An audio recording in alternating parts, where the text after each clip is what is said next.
¿Será Israel la última ciudad en pie según la Biblia? Israel no surgió por casualidad en la historia de la humanidad. Desde los primeros capítulos de la Biblia, vemos que la nación de Israel está en el centro del plan de Dios. Y para entender lo que la Biblia dice sobre el fin de los tiempos, es necesario entender cómo comenzó todo, con una promesa hecha a un hombre llamado Abraham. Todo comenzó en el capítulo 12 del libro de Génesis, cuando Dios llama a Abraham, un hombre ya anciano, sin hijos, y con un pasado en una tierra pagana. Dios le dice: sal de tu tierra, de tu parentela y de la casa de tu padre, y ve a la tierra que yo te mostraré. Haré de ti una gran nación.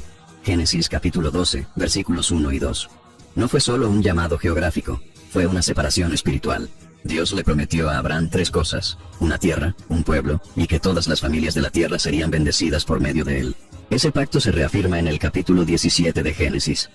Estableceré mi alianza entre yo y tu descendencia, como alianza perpetua, para ser tu Dios y el de tu descendencia después de ti.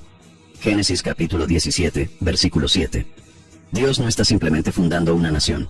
Está estableciendo un pueblo que tendrá una misión espiritual en el mundo. Ese pueblo será conocido como los hijos de Israel, y esa alianza será recordada por todas las generaciones. Con el paso del tiempo, los descendientes de Abraham crecen en Egipto. Tras siglos de esclavitud, Dios libera al pueblo por medio de Moisés y los conduce hasta el monte Sinaí. Allí, una nueva etapa del plan se revela. Si escuchan mi voz y guardan mi alianza, serán mi propiedad especial entre todos los pueblos. Un reino de sacerdotes y una nación santa. Éxodo capítulo 19 versículos 5 y 6. El pueblo de Israel no es escogido por mérito, sino por propósito. Fueron apartados para reflejar el carácter de Dios ante las demás naciones. Serían distintos en las costumbres, en las fiestas, en la ley e incluso en su forma de vivir. No para orgullo propio, sino para representar al Dios verdadero en un mundo lleno de ídolos.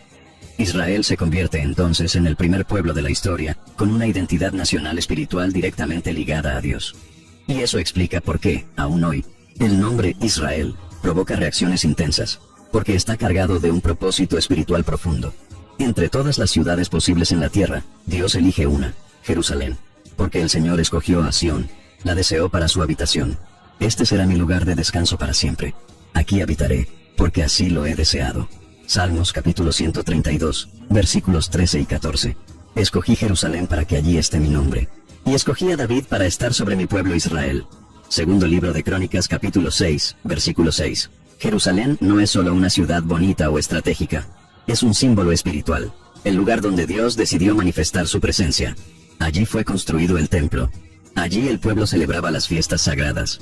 Y allí ocurrirán eventos futuros relacionados con el fin de los tiempos. El nombre de Jerusalén aparece más de 800 veces en la Biblia. Es llamada la ciudad del gran rey. Salmos capítulo 48, versículo 2. Y luz para las naciones. Isaías capítulo 60. Jerusalén está en el centro de la historia bíblica y estará también en el centro del desenlace final. Las promesas de Dios para Israel no se detienen en el Antiguo Testamento. Muchos de los profetas anunciaron que el Mesías, el Salvador prometido, surgiría de Israel, y que Jerusalén tendría un papel en el reino futuro. Isaías, por ejemplo, dice: en los últimos días, el monte de la casa del Señor será establecido como el más alto de todos, y a él acudirán todas las naciones. Isaías capítulo 2, versículo 2. De Sión saldrá la ley, y de Jerusalén, la palabra del Señor. Isaías capítulo 2, versículo 3. Esa profecía aún se está cumpliendo. Apunta a un tiempo futuro, en el que Jerusalén será el centro espiritual del mundo, y el Mesías reinará sobre todas las naciones. Pero antes de que eso ocurra, habría rechazo, sufrimiento y dispersión. El plan de Dios incluye tanto bendición como disciplina. Y eso nos lleva al próximo capítulo de la historia. Las promesas de Dios para Israel eran reales, pero también eran condicionales. La obediencia traería bendiciones, la desobediencia, juicio. Y a lo largo de la historia, el pueblo de Israel osciló entre la fidelidad y el alejamiento, hasta que llegó el momento más decisivo, el día en que rechazaron al propio Mesías prometido. Cuando Jesús vino al mundo, nació dentro de la línea de Israel. Era descendiente de David. Cumplió las profecías mesiánicas. Sanó enfermos, enseñó con autoridad, llamó al pueblo al arrepentimiento. Pero como está escrito en el Evangelio de Juan, a lo suyo vino, y los suyos no lo recibieron. Juan capítulo 1, versículo 11. El rechazo no fue solo personal, fue espiritual y nacional. Jesús lamentó la incredulidad de Jerusalén con lágrimas. Jerusalén, Jerusalén, que matas a los profetas y apedreas a los que te son enviados. ¿Cuántas veces quise juntar a tus hijos, como la gallina junta a sus polluelos debajo de las alas, y no quisiste? Lucas capítulo 13, versículo 34. Ese rechazo tendría consecuencias graves. Jesús anunció un juicio que sacudiría a la ciudad. Poco antes de su muerte, Jesús se acerca al templo y profetiza: vendrán días en que no quedará piedra sobre piedra, que no sea derribada. Mateo capítulo 24, versículo 2. Era una afirmación impactante. El templo era el símbolo máximo de la fe judía. Pero Jesús estaba diciendo que sería destruido, y que eso formaba parte de un juicio profético. En el capítulo 19 del Evangelio de Lucas, se acerca a Jerusalén y llora. Si tú también conocieras, a lo menos en este tu día, lo que te puede dar paz, pero ahora está oculto a tus ojos. Vendrán días sobre ti, cuando tus enemigos te rodearán con trincheras, te sitiarán y te estrecharán por todos lados, porque no conociste el tiempo de tu visitación. Lucas capítulo 19, versículos del 42 al 44. Estas palabras se cumplieron en el año 70 después de Cristo. El general romano Tito invadió Jerusalén, destruyó el templo, mató a miles de judíos, e inició un periodo oscuro, la diáspora. Pero la dispersión de Israel ya había sido anunciada muchos siglos antes. En el libro de Deuteronomio, Moisés advirtió al pueblo: el Señor te esparcirá entre todos los pueblos, y allí servirás a dioses, hechos por manos humanas, de madera y de piedra, y ni aun entre esas naciones hallarás descanso. Deuteronomio capítulo 28, versículos 64 y 65. Ese fue uno de los juicios más severos. Israel, la nación apartada, ahora viviría dispersa entre las naciones. Serían extranjeros en tierras ajenas. Sufrirían persecuciones, discriminación y odio, y eso se cumplió literalmente. Después de la destrucción de Jerusalén, los judíos fueron exiliados a Roma, Egipto, Persia, Europa, el norte de África. La diáspora duró casi 2000 años. Mantuvieron su identidad, pero sin tierra, sin templo y sin seguridad. Jesús mencionó que habría un periodo específico llamado el tiempo de los gentiles. Jerusalén será hollada por los gentiles hasta que se cumplan los tiempos de los gentiles. Lucas capítulo 21, versículo 24. Esa frase es clave para entender la línea del tiempo profética. El dominio sobre Jerusalén pasaría a manos de naciones extranjeras. Y eso ocurrió durante siglos. Romanos, bizantinos, musulmanes, cruzados, turcos, británicos. Jerusalén estuvo bajo dominio gentil. El tiempo de los gentiles no es solamente geopolítico, también es espiritual. Durante ese tiempo, el Evangelio sería predicado a todas las naciones. La salvación, que comenzó con Israel, sería llevada a los pueblos del mundo. Como lo explica Pablo, por su transgresión vino la salvación a los gentiles. Romanos capítulo 11, versículo 11. Pero eso no significa que Dios rechazó a Israel para siempre. Al contrario, la dispersión sería temporal, y había una promesa de que el pueblo volvería. Durante la diáspora, los judíos sufrieron persecuciones en casi todos los lugares a los que llegaron. Fueron expulsados de países, acusados injustamente, confinados en guetos y masacrados. La más cruel de esas persecuciones ocurrió en el siglo XX, en el Holocausto, cuando 6 millones de judíos fueron asesinados por los nazis. Ese sufrimiento extremo también ya estaba profetizado en Deuteronomio. Serás motivo de horror, proverbio y burla entre todos los pueblos, y entre esas naciones no tendrás seguridad. Deuteronomio capítulo 28, versículos 37, 65 al 67. La Biblia no oculta el dolor de Israel. Muestra que Dios, como Padre, disciplina a su pueblo, pero también promete que no los abandonará para siempre. Durante la diáspora, parecía que el plan de Dios había sido interrumpido. Sin tierra, sin templo, sin profetas, sin esperanza. Pero las Escrituras señalan que ese tiempo de silencio no sería el final. El profeta Oseas escribió: por muchos días estarán los hijos de Israel sin rey, sin príncipe, sin sacrificio. Después volverán y buscarán al Señor su Dios. Oseas capítulo 3, versículos 4 y 5. Esa profecía describe exactamente lo que ocurrió. Una larga espera, pero con promesa de retorno. La esperanza nunca desapareció del todo. En cada generación, los judíos mantenían viva la frase: el próximo año en Jerusalén. Y es precisamente ese regreso el que marca el próximo capítulo del plan profético. Porque después de 2000 años, Israel volvió a su tierra. Y eso no fue solamente un hecho político, fue el cumplimiento de algo mucho más grande. Durante casi 2000 años, el pueblo judío estuvo disperso, esparcido por los 4 rincones de la tierra, sin ejército, sin gobierno, sin territorio. Era algo inédito, un pueblo que mantuvo su identidad nacional y religiosa, incluso fuera de su tierra durante siglos. Y más sorprendente aún fue lo que sucedió en el año 1948. El Estado de Israel fue restaurado. Pero, para quien conoce las profecías bíblicas, eso no fue una sorpresa. Fue una señal clara de que las promesas se estaban cumpliendo. En el capítulo 36 del libro de Ezequiel, Dios declara algo extraordinario. Os tomaré de entre las naciones, os recogeré de todos los países, y os traeré a vuestra tierra. Ezequiel capítulo 36, versículo 24. La profecía es clara.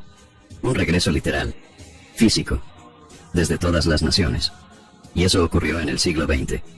Después del Holocausto y las guerras mundiales, los judíos comenzaron a regresar en masa a Palestina. Emigraron desde Europa, Rusia, Yemen, Etiopía. En el año 1948, nace el moderno Estado de Israel. Algo que parecía imposible se hizo realidad. Una nación renace en el mismo territorio, con el mismo pueblo, después de 2000 años. Ezequiel va más allá. En el capítulo 37, tenemos la famosa visión del Valle de los Huesos Secos. El profeta ve una enorme cantidad de huesos esparcidos, secos y sin vida. Dios pregunta, ¿podrán estos huesos revivir? Y luego muestra que sí. He aquí que haré entrar espíritu en vosotros, y viviréis. Y sabréis que yo soy el Señor. Ezequiel capítulo 37, versículos 5 y 6. Los huesos representan a la casa de Israel.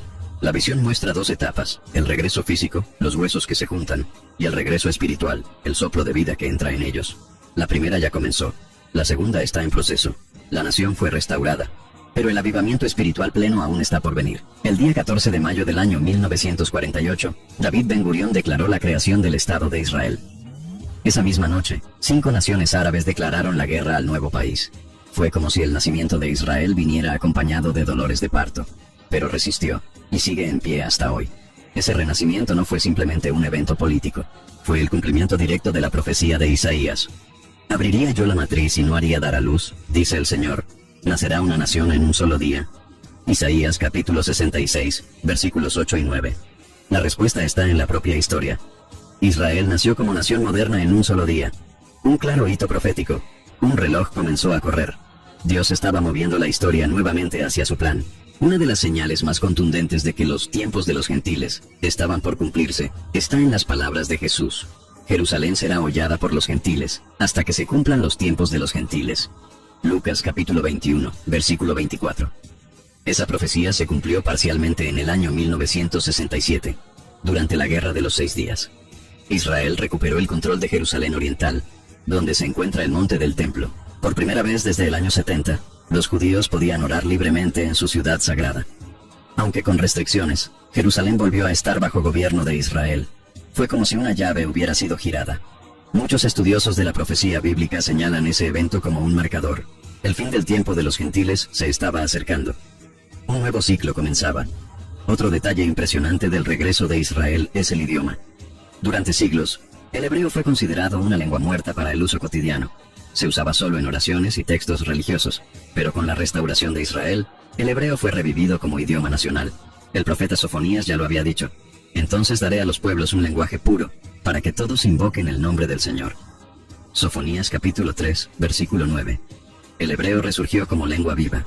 Los niños comenzaron a aprenderlo como lengua materna. Se convirtió en símbolo de unidad nacional. Esto no tiene precedentes en la historia de la humanidad. Ninguna otra nación ha sido restaurada en su tierra, con su religión y con su idioma original. El renacimiento del hebreo no es solo cultural. Es espiritual, forma parte de la identidad profética de Israel. Jesús usó una parábola breve, pero poderosa.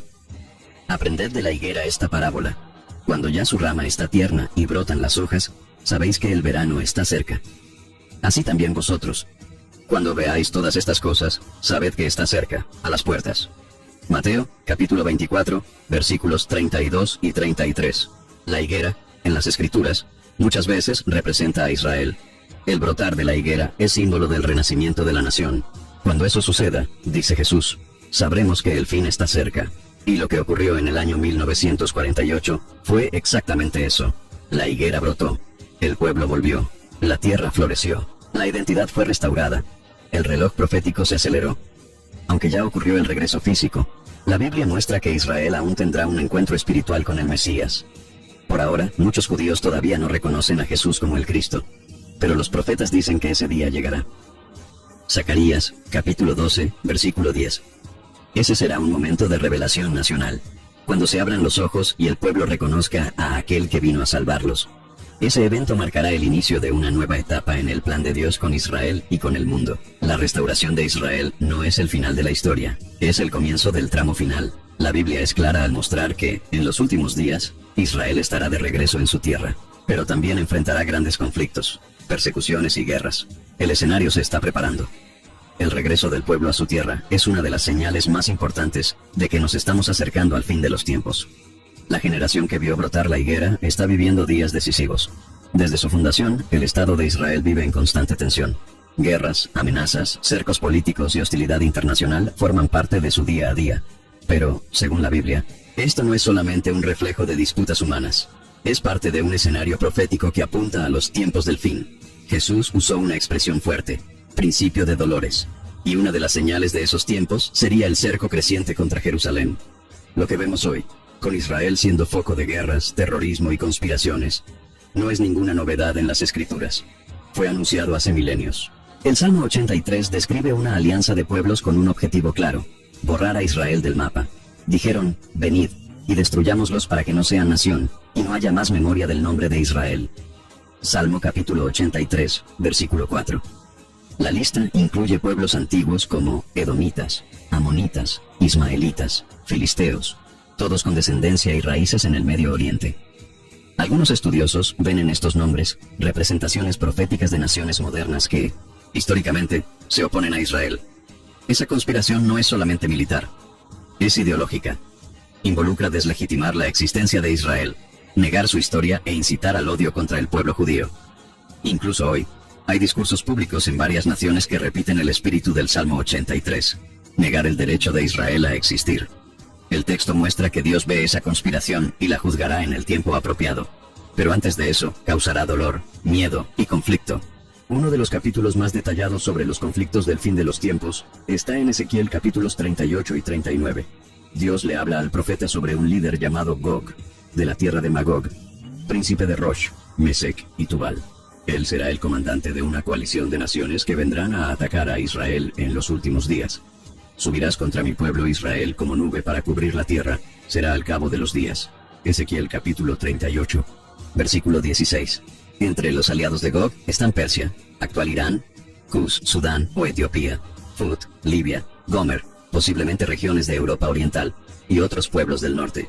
Esta coalición vendrá con poder militar masivo, contra un Israel que, según el texto, estará habitando confiado. Pero lo que hace este texto tan importante es la respuesta divina. Dios dice que intervendrá directamente. En ese día habrá gran terremoto en la tierra de Israel. Todos los hombres que están sobre la faz de la tierra temblarán ante mí. Ezequiel capítulo 38, versículos 19 y 20. Llamaré contra Gog la espada, y haré llover sobre él, sobre sus tropas y sobre los muchos pueblos que están con él, lluvia torrencial, y piedras de granizo, fuego y azufre. Ezequiel capítulo 38, versículos 21 y 22. Es decir, la guerra de Gog y Magog será un intento de destrucción total de Israel, pero será frustrado de manera sobrenatural. Muchos interpretan esta guerra como el punto de quiebre que antecede la manifestación del Mesías. El profeta Zacarías también prevé un escenario tenso. He aquí, yo haré de Jerusalén copa que hará temblar a todos los pueblos de alrededor. Y en aquel día haré de Jerusalén una piedra pesada para todos los pueblos. Todos los que se la cargaren serán despedazados, bien que todas las naciones de la tierra se juntarán contra ella. Zacarías capítulo 12, versículos 2 y 3. Jerusalén será el centro de la crisis global, una carga pesada, un problema sin solución aparente. Las naciones intentarán controlar, dividir o neutralizar Jerusalén, pero saldrán heridas por eso. Esta profecía muestra que el cerco no será solamente militar. Habrá intentos diplomáticos, presiones políticas, resoluciones internacionales. La comunidad global se volverá contra Jerusalén, creyendo que está promoviendo la paz, pero en realidad estarán cumpliendo lo que ya estaba escrito. Zacarías también revela que, a pesar del cerco, Dios protegerá la ciudad. En aquel día el Señor defenderá al morador de Jerusalén, y destruiré a todas las naciones que vinieren contra Jerusalén. Zacarías capítulo 12 versículos 8 y 9. El contraste es claro, todas las naciones contra una pequeña ciudad, pero con Dios como su defensor. Jesús habló sobre estos tiempos en Mateo capítulo 24. Oiréis de guerras y rumores de guerras, porque se levantará nación contra nación y reino contra reino. Mateo capítulo 24, versículos 6 y 7. Estas señales forman parte de lo que él llamó el principio de dolores. La imagen es la de una mujer en trabajo de parto. Las contracciones aumentan en intensidad y frecuencia a medida que se acerca el nacimiento. De la misma manera, los conflictos que involucran a Israel se volverán cada vez más intensos y frecuentes. El odio contra Israel no disminuirá. Al contrario, aumentará, se esparcirá, tomará nuevas formas. Pero al mismo tiempo, el plan de Dios seguirá avanzando.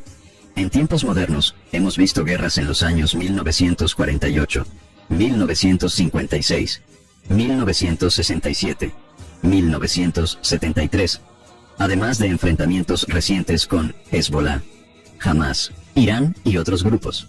Israel es blanco constante de ataques con misiles, atentados suicidas y campañas de boicot internacional. Ningún otro país sufre este nivel de hostilidad global, y eso está profundamente ligado a su posición espiritual dentro del plan de Dios. Pero, incluso frente a tantas amenazas, Israel permanece. Eso también es profético. Dios prometió: he aquí, no se adormecerá ni dormirá el que guarda a Israel. Salmos capítulo 121, versículo 4. La existencia de Israel es un testimonio vivo de que las profecías se están cumpliendo ante nuestros ojos. Todo este movimiento en torno a Israel no es aleatorio. Es parte de un escenario profético que apunta al regreso del Mesías. Las guerras son dolores de parto. Son señales de que algo mayor está por suceder. El mismo Jesús dijo: cuando veáis todas estas cosas, sabed que está cerca, a las puertas. Mateo capítulo 24, versículo 33. Cada conflicto, cada cerco, cada ataque refuerza la urgencia del mensaje bíblico. El Mesías volverá, y Jerusalén será el escenario final de la historia humana como la conocemos. Hasta aquí, vimos el regreso de Israel, los cercos profetizados y el inicio de los dolores. Pero, según la Biblia, lo peor aún está por venir. El momento más oscuro de la historia humana estará marcado por una gran mentira, una figura carismática, seductora y poderosa, que engaña a las naciones y firma una falsa paz con Israel: el Anticristo. Esa figura no aparece de forma evidente. No se presenta como enemigo de Dios desde el principio. Al contrario, viene como un supuesto solucionador de conflictos, un líder mundial que inspira confianza.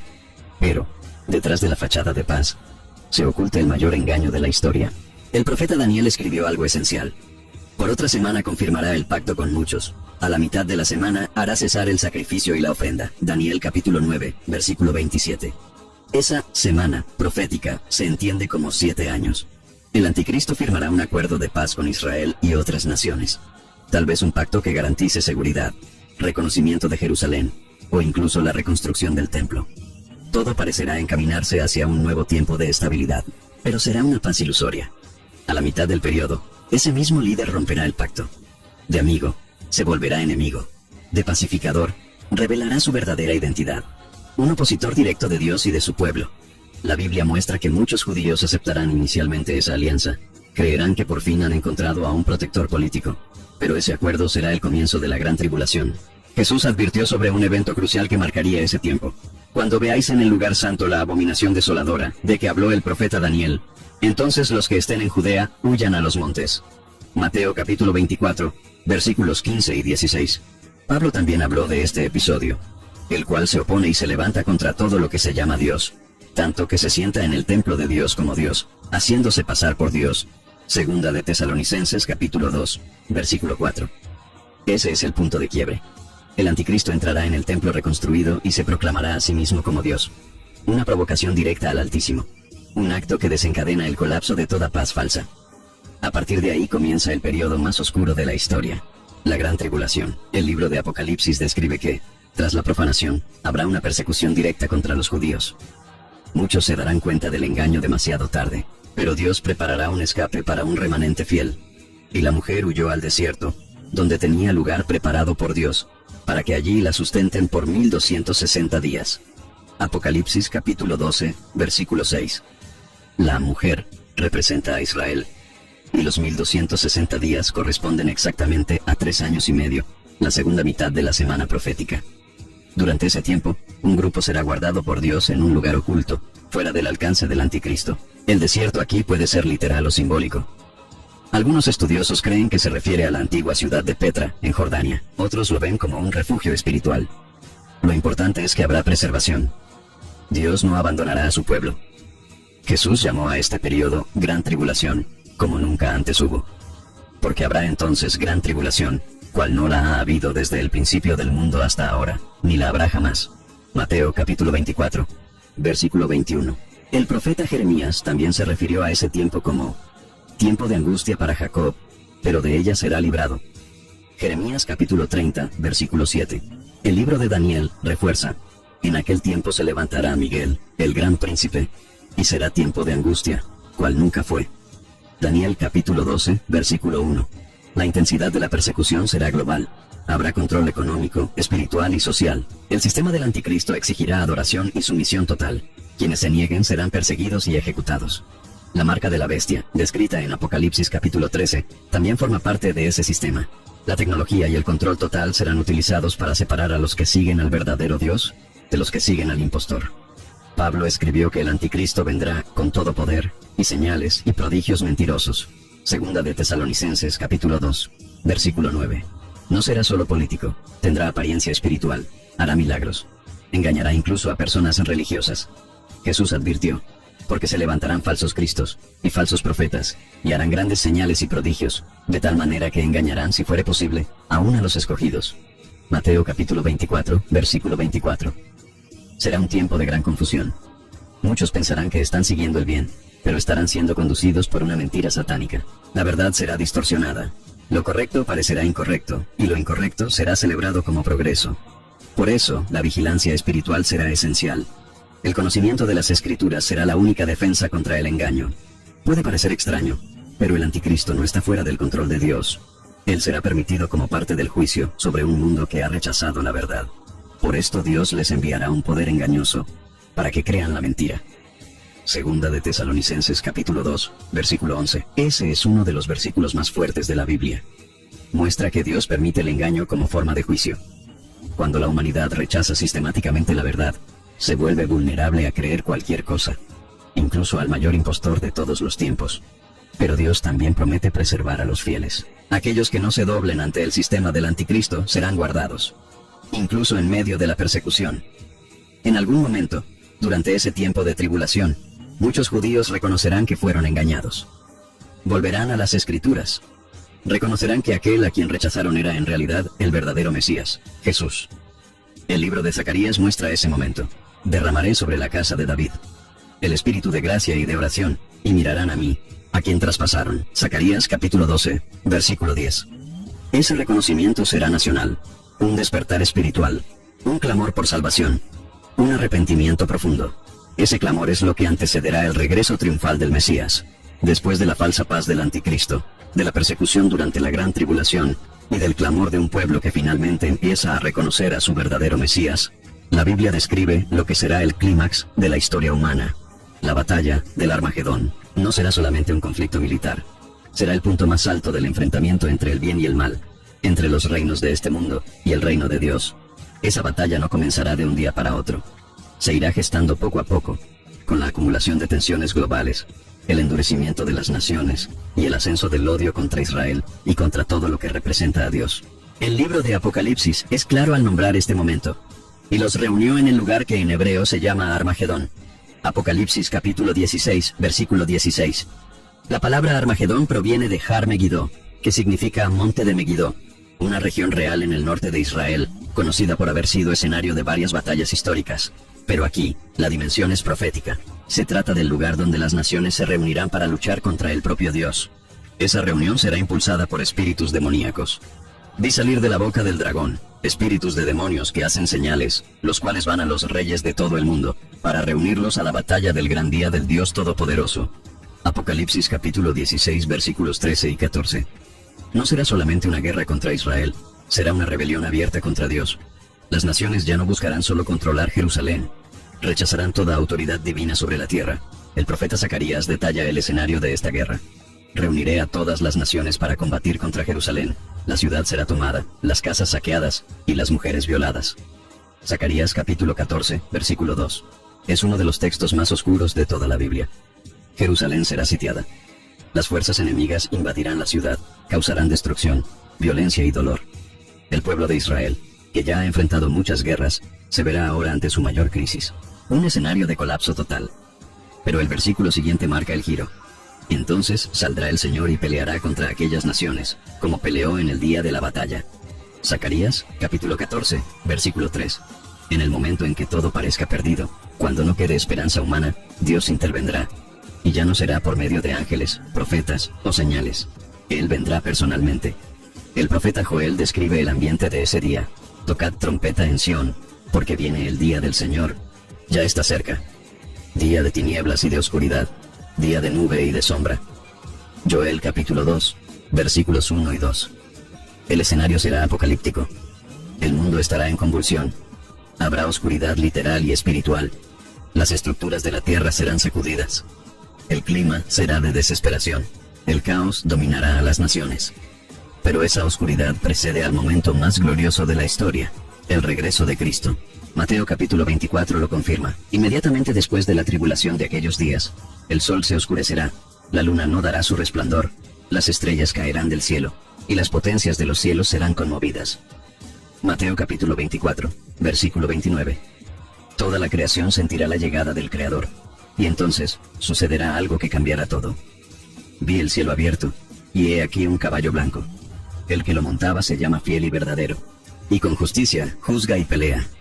Apocalipsis capítulo 19 versículo 11. Esta es la segunda venida de Cristo, ya no como siervo, ya no como cordero, sino como rey, como juez, como guerrero. Sus ojos son como llama de fuego.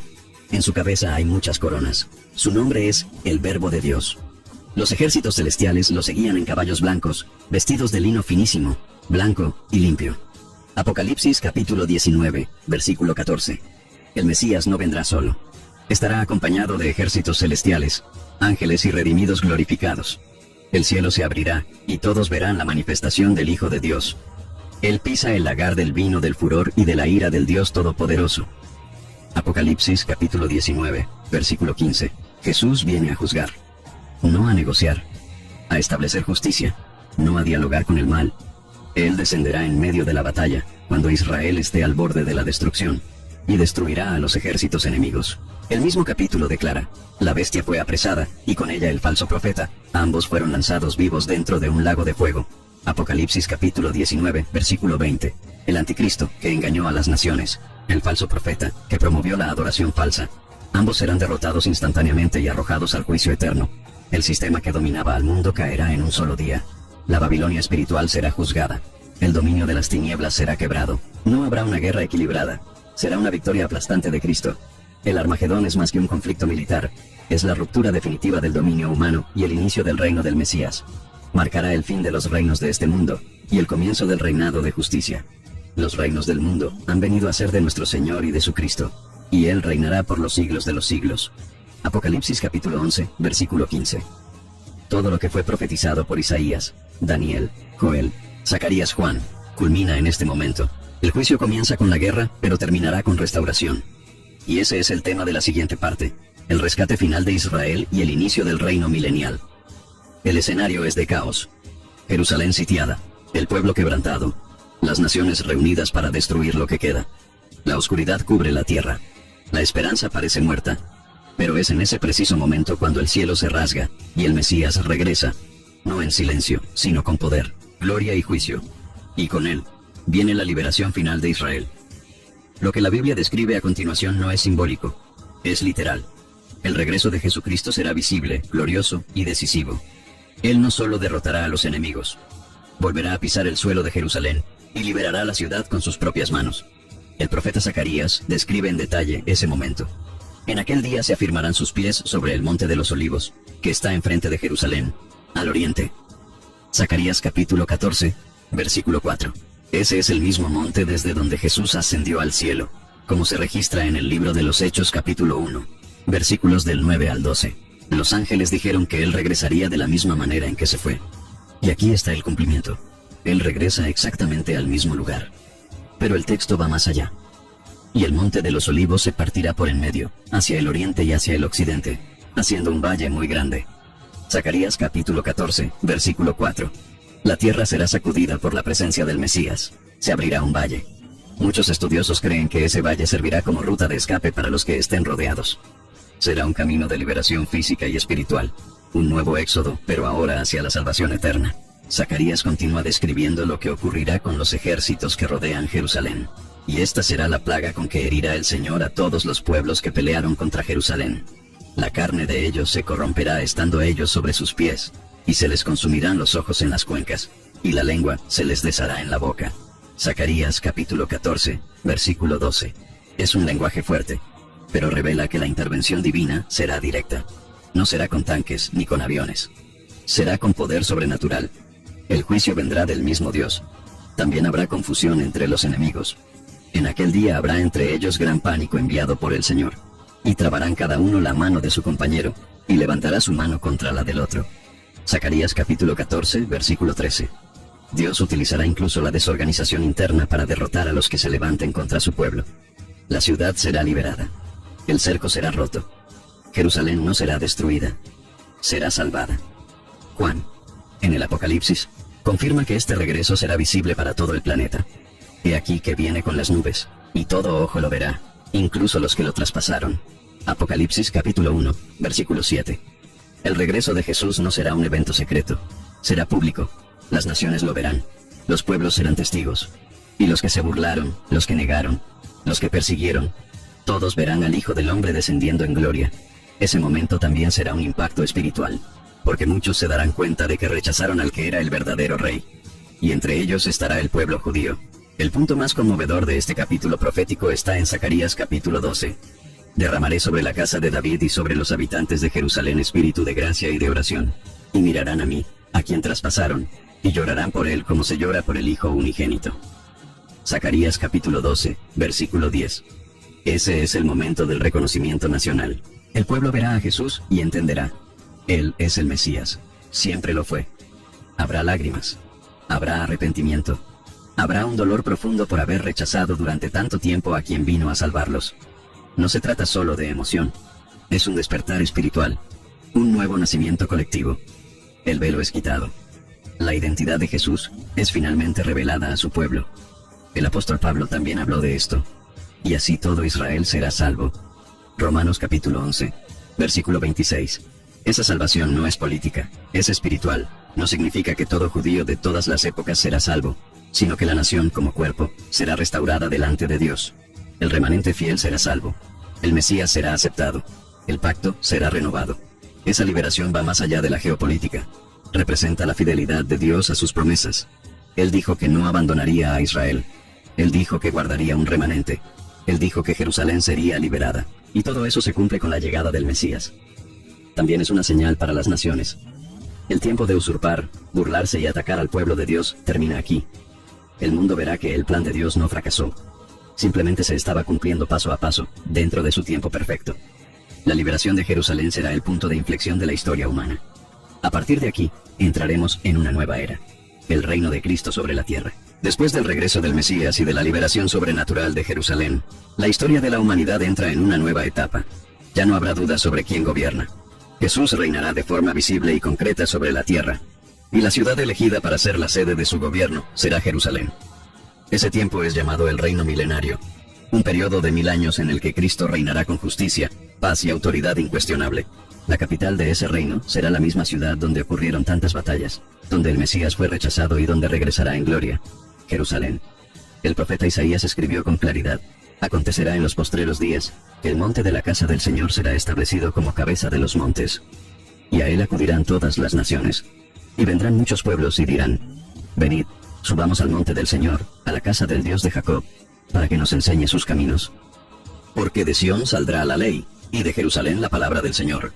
Isaías capítulo 2, versículos 2 y 3. Jerusalén será el centro del mundo espiritual, político y moral. Desde allí, Cristo enseñará, juzgará y guiará a todas las naciones. Ya no habrá ONU, ni G7, ni consejos humanos. Habrá un rey con justicia perfecta. Ese reinado será distinto a todos los imperios del pasado. No será tiránico. No habrá corrupción. La justicia será recta. La verdad será absoluta. La mentira, el engaño y el orgullo serán eliminados. Finalmente, la tierra experimentará el gobierno que siempre debió haber tenido. Miqueas repite la misma visión. Acontecerá en los postreros días. De Sión saldrá la ley, y de Jerusalén la palabra del Señor. Y él juzgará entre muchos pueblos. y convertirán sus espadas en rejas de arado. Miqueas capítulo 4 versículos del 1 al 3. La guerra será sustituida por una paz duradera. La palabra de Cristo gobernará con autoridad. Las naciones aprenderán a vivir en armonía. Zacarías también describe cómo será ese tiempo. Y acontecerá que todos los que sobrevivieren de las naciones que vinieron contra Jerusalén, subirán de año en año para adorar al Rey, al Señor de los ejércitos, y para celebrar la fiesta de los tabernáculos. Zacarías capítulo 14, versículo 16. Las fiestas bíblicas no serán solamente recuerdos históricos, tendrán un nuevo significado. En la fiesta de los tabernáculos, que recuerda el tiempo en que Dios habitó con su pueblo en el desierto, ahora se celebrará con el mismo Dios habitando en Jerusalén. Las naciones serán invitadas y obligadas a reconocer al Señor. Aquellos que se nieguen sufrirán consecuencias, como sequía y escasez.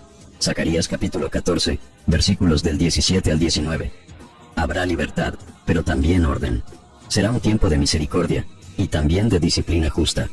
Jerusalén ya no será el centro del conflicto. Será el centro de la adoración. El reino milenario traerá cambios no solo políticos, sino también en la naturaleza misma de la tierra. Isaías describe: morará el lobo con el cordero, el niño de pecho jugará junto a la cueva del áspid. No harán mal ni dañarán en todo mi santo monte. Isaías capítulo 11, versículos del 6 al 9. La creación será restaurada. El mundo, que hoy gime a causa del pecado, será sanado. La violencia, el miedo y el sufrimiento serán reemplazados por paz, armonía y vida abundante. El planeta será regenerado. La maldición sobre la tierra será suspendida en parte. La justicia será la norma, y no la excepción. Todos vivirán bajo la mirada del Mesías. No habrá pobreza extrema, ni explotación. Cada persona será tratada con dignidad. Isaías también dice: no trabajarán en vano, ni darán a luz para maldición. Antes que clamen, yo responderé. Isaías capítulo 65. Versículos 23 y 24. La relación entre Dios y los hombres será restaurada a nivel global. Un tiempo de comunión, provisión y esperanza. Israel será exaltado, no como superior a otras naciones, sino como testimonio viviente de la fidelidad de Dios.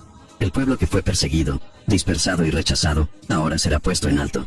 Las promesas hechas a Abraham, Isaac, Jacob y David serán cumplidas en su totalidad. Isaías profetiza: se levantarán extranjeros y apacentarán vuestros rebaños, y ustedes serán llamados sacerdotes del Señor. Isaías capítulo 61, versículos 5 y 6. Será respetado, honrado y restaurado, no por mérito humano, sino porque Dios es fiel a su pacto. El profeta Habacuc escribió: porque la tierra será llena del conocimiento de la gloria del Señor, como las aguas cubren el mar. Habacuc capítulo 2, versículo 14. Hoy el conocimiento de Dios está fragmentado. Hay confusión, distorsiones, religiones falsas. Pero en el reino milenario, toda la tierra conocerá quién es el Señor. Las dudas cesarán, las mentiras serán disipadas, la enseñanza será pura. La gloria de Dios será el centro de la vida humana. No habrá lugar para vanidad, egoísmo ni corrupción espiritual. Todo será guiado por la luz del Cordero. El libro de Hebreos habla de un reino inconmovible. Hebreos capítulo 12, versículo 28. Ese reino comienza en el milenio. Jesús gobernará con vara de hierro, como está descrito en el Salmo 2. Pídeme, y te daré por herencia las naciones, y las quebrantarás con vara de hierro. Salmos capítulo 2, versículos 8 y 9. Esa vara de hierro no significa opresión, sino firmeza. No habrá espacio para rebelión. La justicia será inmediata. Las leyes serán claras. El mal será reprimido sin demora. El bien será promovido sin favoritismos. Finalmente, el mundo experimentará lo que significa vivir bajo el dominio de un rey justo. A pesar de la gloria del milenio, ese aún no será el fin definitivo. Después de los 1000 años, la Biblia afirma que Satanás será soltado por un corto tiempo. Apocalipsis capítulo 20, versículos del 7 al 9. Muchos se levantarán nuevamente contra el gobierno de Cristo, demostrando que incluso en un mundo perfecto, el corazón humano todavía puede rebelarse si no es transformado. Pero ese levantamiento será rápidamente aplastado, y entonces vendrá el juicio final, el cielo nuevo, la tierra nueva y la nueva Jerusalén, donde el trono de Dios estará para siempre. Pero hasta entonces, Jerusalén en la tierra será el centro visible del reino del Mesías, y todos sabrán que Dios es fiel a sus promesas. Es una historia espiritual, una línea directa trazada por Dios desde Abraham hasta los últimos capítulos de la humanidad. Israel fue llamado, rechazado, dispersado, perseguido, pero también fue restaurado, protegido y será glorificado. La Biblia es clara: el centro de la guerra final será Jerusalén, pero también será el centro de la restauración eterna. Lo que muchos no perciben es que, Al atacar a Israel, el mundo no está simplemente entrando en conflicto con un país, sino levantándose contra el plan de Dios. Por eso, necesitamos decirlo con claridad. No es Israel quien está en peligro, son las naciones que se levantan contra ella. Porque todo el plan de redención pasa por Sión, porque fue allí donde vino el Mesías, y será allí donde Él regresará. Y cuando ese rey vuelva, ya no habrá duda, ni espacio para la neutralidad. Solo habrá dos posturas, o con Él, o contra Él. La profecía dice, el cielo y la tierra pasarán, pero mis palabras no pasarán. Mateo capítulo 24, versículo 35. Y podríamos completar, pasarán imperios, sistemas, gobiernos, ideologías. Pero Jerusalén será recordada para siempre. Ella será el trono del Mesías. Desde allí saldrá la justicia, y todas las naciones se postrarán ante Él. Por eso, dejamos una pregunta directa.